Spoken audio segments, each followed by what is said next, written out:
With over 900 Pokemon now in the national decks, there are many designs that have stolen the hearts of millions around the world.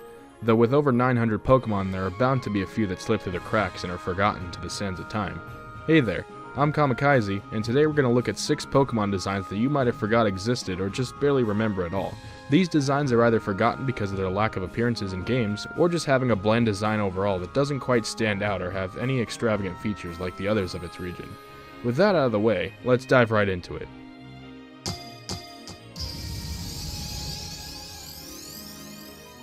Number 6 on this list is Chatout.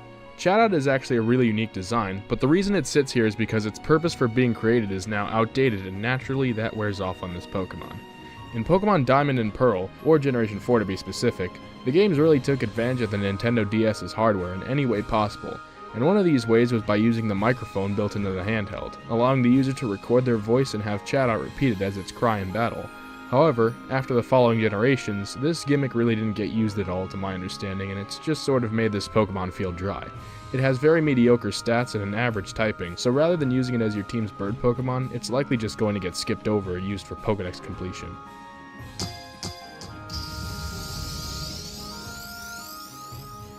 Number 5 on this list is Minior, another Pokemon which seems cool on paper, but likely gets moved to the back of your mind when thinking of Pokemon from Alola. What makes Minior unique is the set of colors that it comes in that activate once its HP is half depleted. Though similar to Zen Mode Darmanitan, this ability is really only useful in certain situations. Couple this with the fact that it's only available in one game in one location, and it's easy to forget about this Pokemon. It's worth noting that it has a similar shiny form as well, with all of its different forms, so shiny hunting the Pokemon may be a bust if you're thinking that they all appear differently. That said, there's almost no reason to catch this Pokemon unless again you're going for Dex completion in Alola.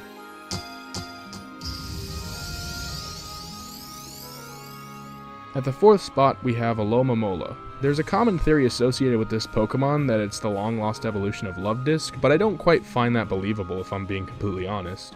Unlike Luvdisc, however, this Pokemon seems to be one that fades away, at least to me. Its basis is mostly off of a sunfish, as well as a few other design traits, but the approach at it seems to make it a bit different from what you'd expect to see from a sunfish Pokemon. Not that that's a bad thing, I quite like Alomomola, but I often forget that it exists, if I'm shamefully admitting. I think most of this has to do with its slightly strange appearance. If you didn't know what it was based off of, you'd probably find it to be quite confusing looking. Perhaps you may have a liking for it, but perhaps you don't. It doesn't quite seem to be a huge fan favorite, however, and the truth can often hurt in that regard.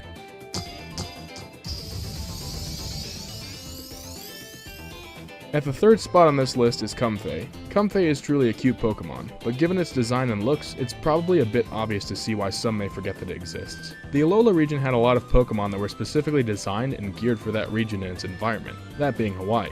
And obviously, Kumfei exhibits this. You probably wouldn't go somewhere like Galar and expect to see a lei-shaped Pokemon wandering around.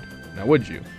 I think a good way to bring this Pokemon back into the spotlight would be giving it a regional variant of some sort. Maybe like a bracelet or something that would be relevant to culture, like in Scarlet and Violet perhaps? But that's not my call to make. I think Kumfei is a great design, but because it's really a Pokemon that screams Hawaiian culture, if you weren't a fan of Sun and Moon, you probably don't even know what this Pokemon is.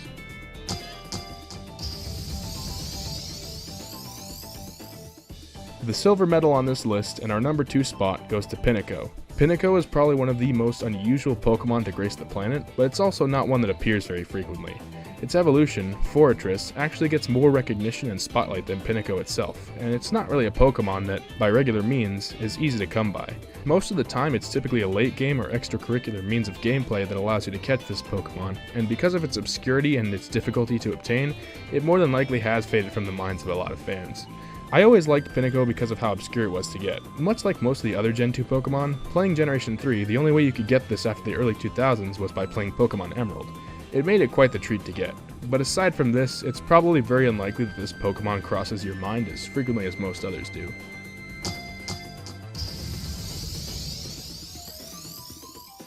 And finally, at our number 1 spot, Venonat. Venonat, while not a forgettable Pokemon, has not been in a region's Pokedex since Johto, and putting all remakes aside, that's almost 20 years of neglect for this poor fellow and its evolution. I think what makes it so forgettable is the fact that it looks like a tiny Butterfree with legs, and it's also just an obscure bug Pokemon to use in comparison to any other bug type available in its respective games.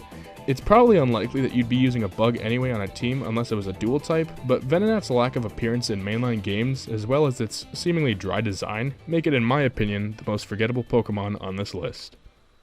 And there you have it, 6 of what I believe are the most forgotten Pokemon designs across the board. Did you remember any of the Pokemon on this list, or did you forget them just as I predicted? Let me know in the comments below. This video might have been short and long overdue, but I want to sincerely thank you for tuning in. The Glaceon gang is growing and I couldn't be happier with all the support I've gotten on the past few videos. I have a lot of great content planned going forward, so be sure to like and leave your thoughts below. Share this video with your friends if you enjoyed, and if you haven't already, hit the subscribe icon with the bell enabled and become a member of the Glaceon gang today. That's all for this video. Until next time, I'm Kamikaze, but you can call me Kai. I hope you have an amazing rest of your day, and I'll see you in the next video. Thanks for watching.